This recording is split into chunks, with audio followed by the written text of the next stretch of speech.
It's actually, I'm going to stop here and just take a moment of this vista. Like particularly, because what will be so lovely about this, yes, it's an office tower, but actually the bottom 6 floors are a YHA. It'll be the most amazing YHA in the world. And so that's what makes this building so different. All those floors are timber. In a typical building, all those floors that you can now see held by, they'd all be concrete. Wow. And so that's what's so revolutionary. So what BVN and Shop have done here, That is, you've never seen this. and then Built and Obayashi, the Japanese builders, coming together.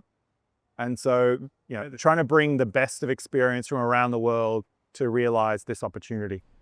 Things you can do with money, eh?